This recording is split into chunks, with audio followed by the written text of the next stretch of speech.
And that Well, is Stanley the Kurtz is end. supposed to come and sit with us, isn't he? Well, this is the end of the formal conference. And yes, we are waiting for Mr. Stanley Kurtz to come over and talk with us for a little bit. He of National Review fame. He has written a lot on regionalism, and I think he was the one who woke me up to what is trying to go on with, well, we've written an awful lot about the 9 regional planning councils here in New Hampshire. New Hampshire. Yep. And we have, Why don't you do that? Turn me up, Stevie. You're turned up. You're turned up. Okay. And Stanley Kurtz, if I'm not mistaken, was also the guy that did a lot of research on Obama in the early days and went to the libraries in Chicago. He did. Where they tried to shut him out, basically, because he found the stuff that was hiding in plain sight that told us the truth about the guy. Yeah. that is correct. That is correct. We'll see if he remembers and comes over. Excuse me. All right, so hang in there. We have to find him. So what do you think, Steve? What do I think? What did you learn today? Oh, well, I learned it's a long day. And this is true. This is very true. It's really just kind of a refresher of things that I sort of already knew. And, of course, we've heard the presidential candidates speak before. Not Rick Santorum. I haven't seen Rick. Oh, okay. Since we ran. So that's the first time I've heard him do his presidential thing. But, a lot of the other stuff we've heard, it's not uncommon. But sometimes you get to watch it grow and develop, and it becomes a little bit different. And they add a few details, and it's interesting and entertaining and fun. And, of course, great speakers. See you, Warren. Yeah. Good-o. No, but it comes close for us. Broadcast silence. So, a couple people that I'd never heard from before, so it's good. Let's see. Certainly Mr. Murray was Emmett the and most... Sean and, Robert Murray. Very energetic. Ha, ha, ha. Yes. Of course, Stanley Kurtz. And so it was good. Good to have. You need people to come and refresh you and get that information back in your head. And we just recorded it all. And, so. of course, this means a whole lot of work that I can't do. Well, there's a lot of post-production here. Yes, and given that I am getting on the airplane on Monday, there's no way I'm going to have all of this done. Well, and posted. you have it. We have it. We have it, yes. I have to get the audio ready for 2 hours of audio ready for the rebroadcast on the Rock NHC on Monday, which I'll do tomorrow. I'll just have to pick and choose some stuff. And Well, why don't we pick and choose some stuff, Steve? It's all on Ustream. It's all on Ustream, and it's all, you can download it from Spreaker. All the audio's there, all the video. I mean, if you don't want to do video, if you just want to do audio, I mean, we have plenty to work with in multiple formats, so we're definitely good. But it'll all get broken up into sections and posted individually when time allows. There's nothing time sensitive here really, except for maybe presidential candidate speeches, which you may or may not have already heard. So a lot of the other stuff is important, but it's not like if you don't know it by next week, it's expired. It's No, a lot of this stuff is forever type stuff. It is. It's principles. It's basic foundational ideas applied to these topics that were discussed today. Even the presidential stump speech, by and large, they're hewing to the same principles. They're just given their version of how they're going to do it, and every one of them is talking, constitutional restriction of the federal government, which is good. Yes, sir, we are. Yes, we are. Come and talk. Well, we are waiting for Mr. Kurtz. Yes, we are. Maybe he's not coming.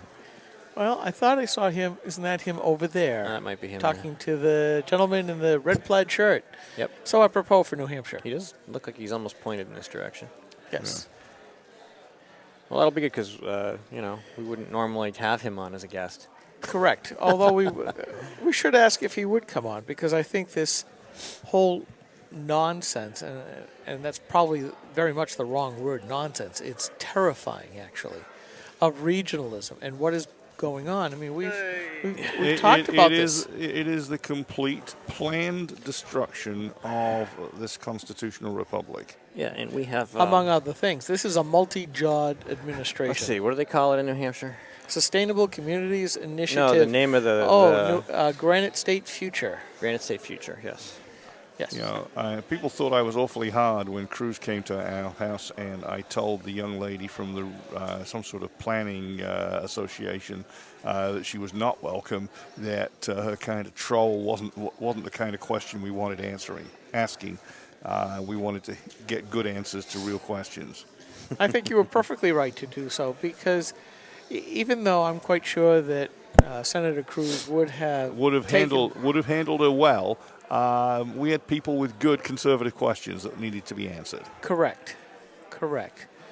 Although it is something that we probably do need to talk about more when we get the chance to talk to some of these presidential candidates. Although, I'll tell you, with the way that the polls are going, folks that we might have been able to talk to before, not so much anymore.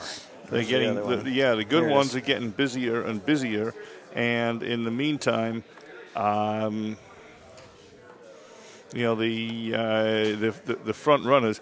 Heck, guys, it won't be long before Jeb Bush is anxious to talk to us.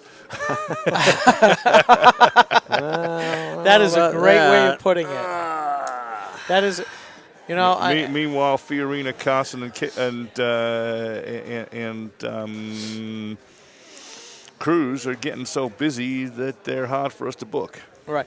Well, I haven't talked to Carson yet, but we've talked to the other two a couple times. Or at least I've got recordings of Carson doing a Q&A, and he didn't do bad.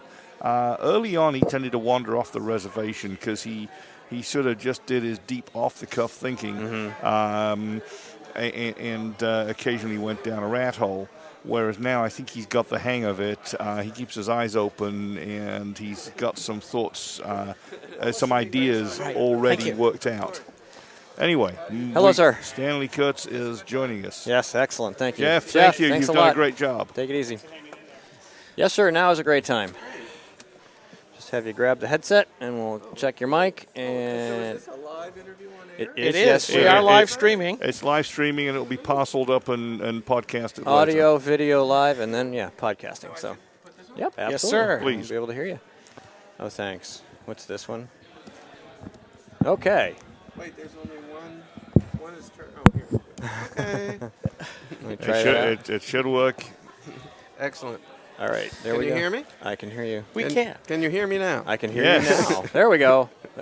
Without the aid of a cell phone. So regionalism is a great subject for us because we have the Granite State Future. We have 9 regional planning commissions that do all kinds of ill and damage I as see. much as they can. We videotaped a few of these. You've got a room full of like 30 experts sitting around a table deciding things for which they've never been elected. Do you have a grant from this federal grant from the Sustainable Communities Initiative? Yes, and it goes through the Nashua Planning Commission and gets spread out to the other regional commissions. We've been writing about this for years. I see. Not as well as you have at the national level, No, trust me. But we try to go to It's, some of these things. Town it's by so town important. fights, town councils. You go in, they bring in their HUD guy, Right. is a Republican, used to be an RNC Used to- committeeman. We know him. Right. He goes in and pitches the HUD side. We send activists in to convince people of the evil, Right. more or less. And it's a town by town fight. We've been pretty good. Right. We've actually won. But it's Right. like anything else. When you have federal money behind you, and all of us have regular jobs, we do this as we're well past a vocation Right. and a hobby. This is an obsession. Right.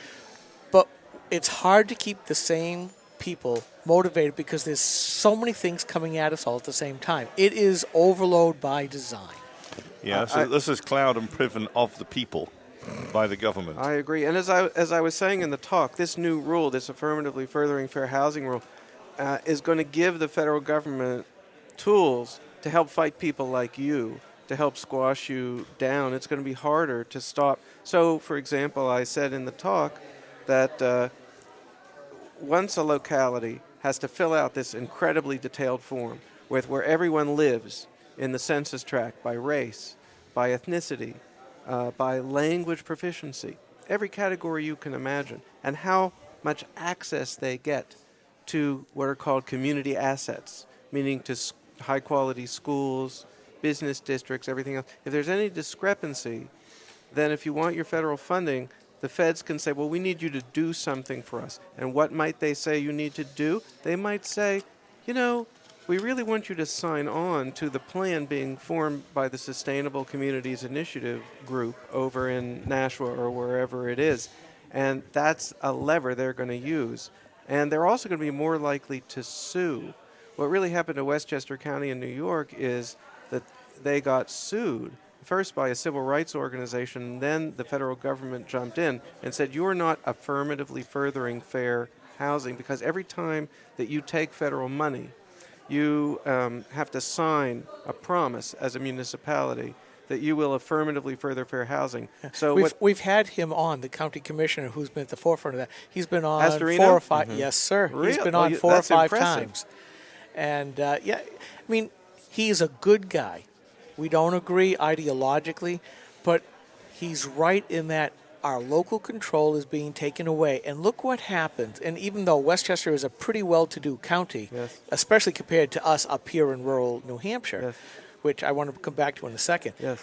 I mean, you cannot fight that sheer weight of billions and trillions of tax dollars. So I have 2 questions for you. One, obviously, in the regionalism, they're trying to recapture the tax money from the white and black flight out of the urban areas. Mm-hmm. We're rural, pretty much. Our largest city is only 100,000. Right. We are 98% white. What would they do to New Hampshire? What Right. can they do to New Hampshire other than trying to still? I just have this strange idea that if given the chance, they'd still try to take one of our small towns, 570 odd people, and still try to do a rack and stack. Yes. Well, that's a fabulous question. And, you know, I haven't written enough. I've focused on the suburb. Enough? You have written tons, Right, sir. but I haven't written enough about the rural, which is what you say, and I can't give a perfect answer, but there's some things I can definitely start to talk about. I did write about King County in Washington State. Now, King County in Washington State doesn't exactly have a formal urban growth boundary like Portland, but they have something close to it. And the people in the rural areas outside of King County who are trapped in this growth boundary, a lot of them are depending on their retirement, say, to sell some of their farmland. And they can't do it. They can't do any kind of development, even if they want to stay on their farm. And I'm not talking about putting in housing development. I'm talking about just certain kinds of basic improvement that you would want to do on your land. You literally can't improve your own land. So it turns rural people who are in proximity to the growth boundaries into unfree people who aren't able to own or dispose of their own property.